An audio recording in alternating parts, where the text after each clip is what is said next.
Hello everyone, welcome back to another great lesson with us here at English Pod. My name is Marco. And I'm Erica. And today we're going out to eat. Yes, good thing too, because I'm hungry. I know, it's almost lunchtime. Yeah.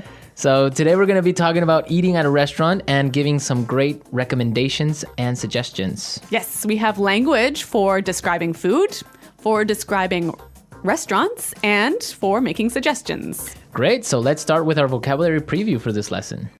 Vocabulary preview. We have 2 words today from our dialogue, which you'll need to know to understand the dialogue. Great. The first one that we have today is food poisoning. Food poisoning. Food poisoning. Food poisoning. So food poisoning is Not a good thing. not a good thing.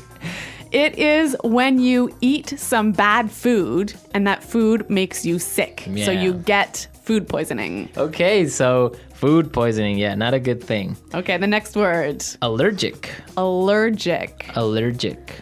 Allergic. So when you're allergic to something, It makes you sick. That one thing makes you sick. right, For example, I'm allergic to seafood. right. If I eat seafood, I cannot breathe. Oh, okay, so you definitely want to stay away from fish. Yes, yes. Some people are allergic to nuts, like peanuts. Or maybe milk. milk. Yep. Cool. So when one type of food makes you sick, you are allergic to that food. Okay, great. So with this in mind, now we can listen to our dialogue for the first time at its normal speed. But don't worry if you don't get everything now because... We'll come back and teach you the important language.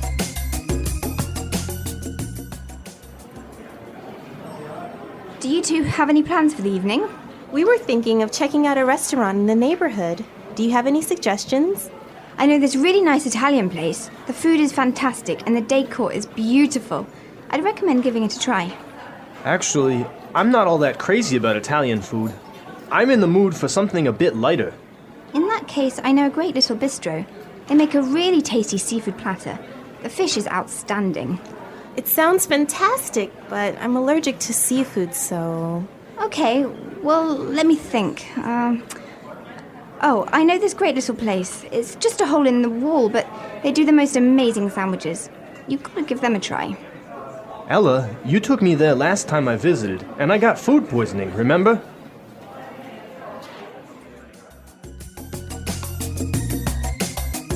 Well, I'm getting hungry just thinking about all of those great restaurants. Yeah, some really good recommendations, except for food poisoning, right? No, not so good.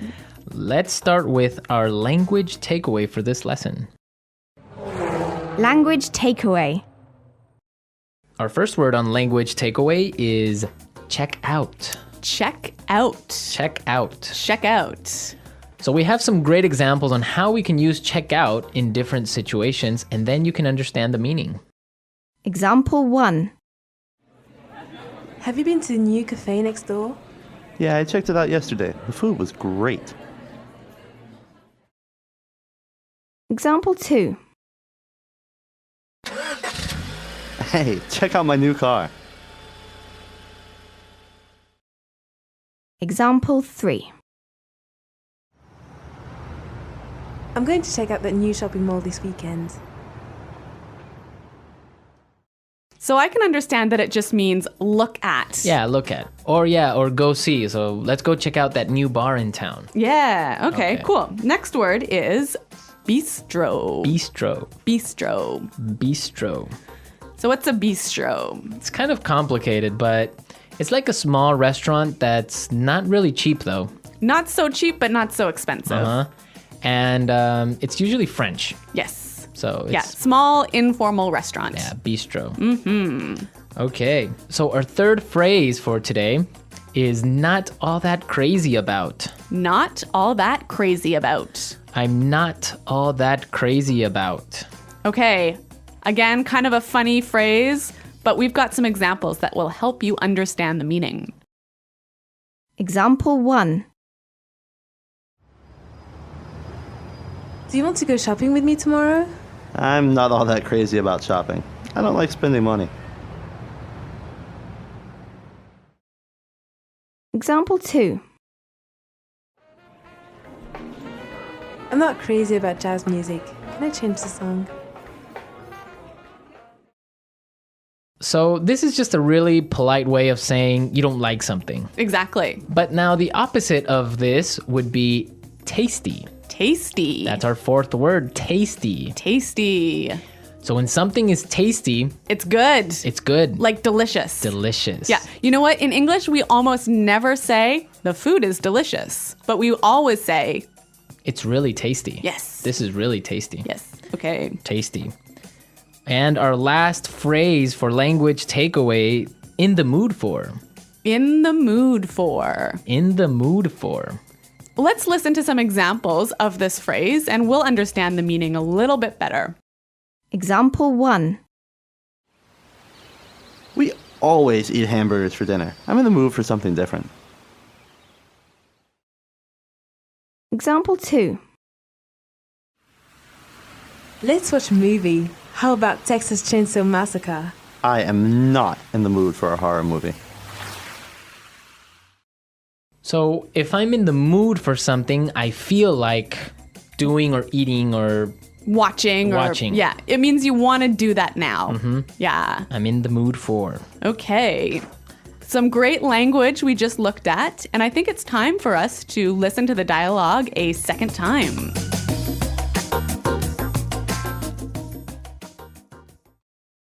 Do you two have any plans for the evening?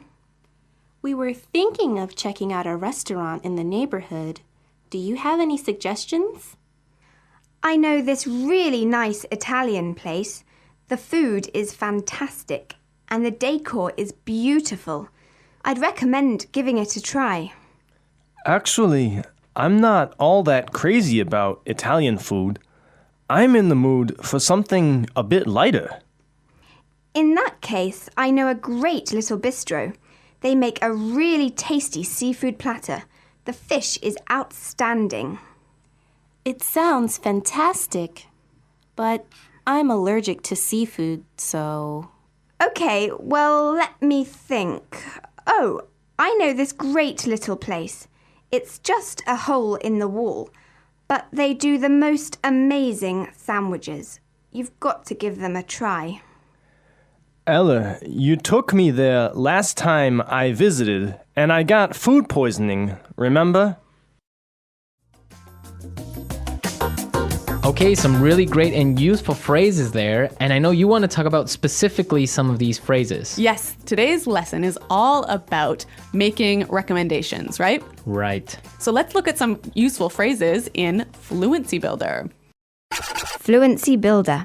So in the dialogue, we heard a great way of asking for a suggestion. That's right. Let's listen. Do you have any suggestions? Do you have any suggestions? So that's how you would ask for a suggestion. Or you can say something else like, do you have any ideas? Yeah, or you might say, do you have any thoughts? Okay, so 3 that's great ways. asking for suggestions. Yep. In response to this, you can say something like this. I'd recommend giving it a try. I'd recommend giving it a try. We also heard another phrase that we use for giving suggestions. You've got to give them a try. You've got to give them a try. So these two phrases are great. I'd recommend or you gotta give them a try. Yeah. Great ways of suggesting. Yes. Now, what's really important here is the pronunciation of these words, right? Yeah, you'll notice that we don't say, I would recommend. Right. We use the contraction I'd. I'd recommend. I'd recommend. Similarly, in the phrase, you have got to, we shorten that to Yeah. say, You gotta. you gotta. You gotta give them a try. You gotta.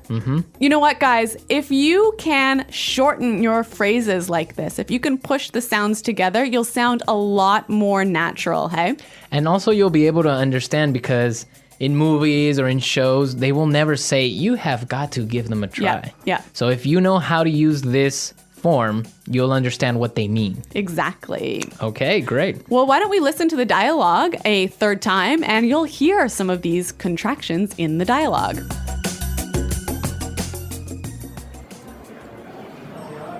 Do you two have any plans for the evening? We were thinking of checking out a restaurant in the neighborhood. Do you have any suggestions? I know this really nice Italian place. The food is fantastic and the decor is beautiful.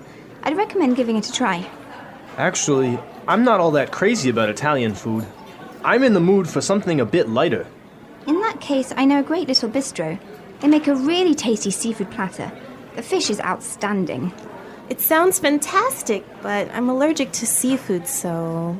Okay, well, let me think. Oh, I know this great little place. It's just a hole in the wall, but they do the most amazing sandwiches. You've got to give them a try. Ella, you took me there last time I visited, and I got food poisoning, remember?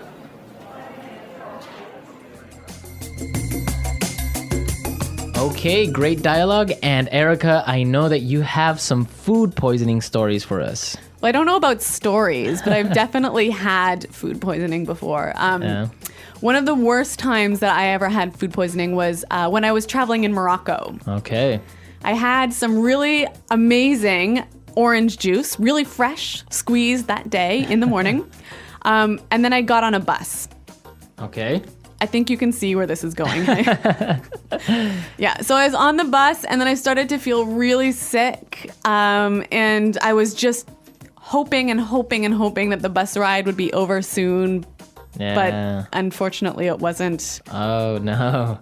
All I can say is that I was sick. And all I can say is that I was pretty sick and really, really unhappy. Yeah, I bet. Well, that's very strange that you got sick from orange juice, huh? Well, yeah, maybe it was with some dirty water or something like Yeah. that. I don't know. It was a terrible situation. Yeah, it's always complicated when you're traveling to other countries. It could be the water, it could be the way they prepare things. So Yeah. food Well, poisoning. Guys, I hope that you don't get food poisoning. And if you have any food poisoning stories, it would be great for you to share them. Yes, at our website, englishpod.com. And we'll see you there to answer all your questions and comments, but now we have to go. Okay, guys, thanks for listening. We'll see you there. Bye-bye. Bye.